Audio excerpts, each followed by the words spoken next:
It's been said that I tried to run my ex out of money. That accusation is not true. However, it is true that at least on 2 occasions, I said to brethren, well, I will just have to run her out of money. So 2 questions need to be asked at this point. What did those words mean, and did I ever try to harm my ex in any way? I have found that most brethren lack the critical thinking skills to ask these simple questions, much less walk their way to truth on any matter. Most base their judgment solely upon outward appearances of demeanor, and they think they have it all figured out based upon that.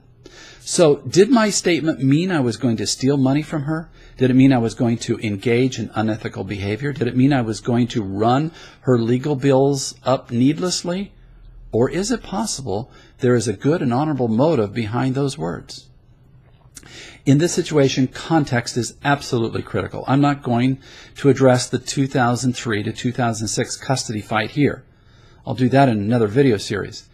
However, context means a lot, so let's look at it briefly. When my ex left, she, in a sense, kidnapped our daughter. I didn't know where my kid was for 3 days. And then when I was permitted to see my child, I arrived to pick her up. She was so terrified of me, she went and hid behind her maternal grandmother.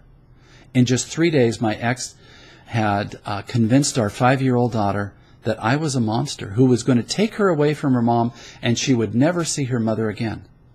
This is what my daughter told me her mother told her. My ex's behavior of using our daughter to hurt me, something I will document and prove in a subsequent video series, was pure evil. When I filed with the court for shared custody, a custody where both of us shared our daughter on as close to a 50-50 arrangement as possible, my ex filed a bunch of false accusations against me in an effort to gain full custody. As a result of those accusations, the court limited my time with my daughter. Until the separation, I was our daughter's primary caregiver, and now I was granted just limited visitation. This is a father's worst nightmare. I knew my ex to be unethical and would stop at nothing to win. That's scary, especially when she's as good at lying as she is. She had threatened that if I challenged her demand for physical custody, she'd make sure that I only got supervised visitation. In that context, I had brethren walking up to me and telling me that I had to give up my fight for my kid because it was disrupting the ecclesia. So what was my response? To fight for my kid no matter the cost, even if it meant running us both out of money. My daughter deserved to have a dad in her life, and I was not going to stop fighting for her no matter the cost. But I was not going to violate my values and ethics. I challenge anyone to find a single thing I did to run her expenses up needlessly. Just one. You won't find a single one. At no time did I unethically or maliciously or in any other way do other than what was right and righteous in a fight for a child who deserved to have both parents in her life. The idea of making false accusations and trying to run her legal fees up needlessly is so contrary to my values that the thought never even came to my mind. When I made those statements of running her out of money, it was with individuals who were suggesting to me I not fight for my daughter and simply let my ex have her.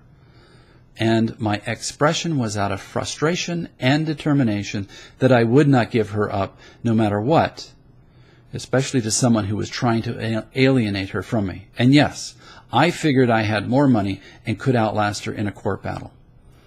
But that does not make my statement evil or unethical in any way. Let's turn this around. Did my ex run up my legal fees unnecessarily? In 2004, she lied to the court suggesting I was a danger to our daughter, and that cost me about $20,000 to deal with. She refused to follow the court's order and pay for the 730 evaluator fees, and that matter cost about $2,000 to deal with. She filed false accusations against me in 2004, suggesting I stole money and accounts from her, and that cost me about $5,000 in legal fees. These false accusations also nearly put me out of business, and that cost me thousands of dollars. And how did she afford all of the fees to do all these malicious things? She had brethren giving her tens of thousands of dollars. You see, she did the very thing that brethren thought I was doing. Many brethren bought her act and gave her money so she could unethically and maliciously run my legal fees up. But her actions didn't stop when the divorce was over in 2006. In 2007, she refused to follow a doctor's orders for our kids' care, and I had to take the matter back to court. That matter cost me $8,000, but it did result in me winning sole legal custody for my daughter. In 2009, she moved away, not for the interest of our child, but for her own interest. And Bible student friends supported her in this and lied to a custody evaluator in her effort to move away and gain full custody again.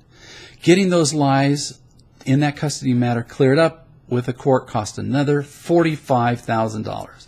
Altogether, dealing with her lies to the court on custody matters alone have cost me over $75,000. The legal costs dealing with property that didn't belong to her cost me additional tens of thousands. And yet, in the eyes of Bible students, I am the evil one. So many Bible students are incapable of looking beyond demeanor and judging the facts of a matter. The facts don't matter to this generation. If you factually do evil and you act evil, even destroy people's lives and harm children, but you do it with a good demeanor and a sweet and nice spirit, well, that just makes you A-OK in the eyes of most Bible students today. And at the forefront of those who bought the demeanor but ignored the facts were Nanette, Nakora, and Boone Mora. They have demonstrated no capacity to look beyond demeanor and judge anything from a factual basis, and yet so many find them credible. They too hide their true characters behind polished facades. I am an eyewitness of these behaviors and its prevalence in the Bible students today.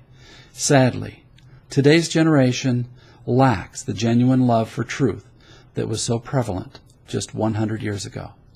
Please proceed to video A6, where we will examine Michael Nakora's July 2004 email. Thanks for watching this.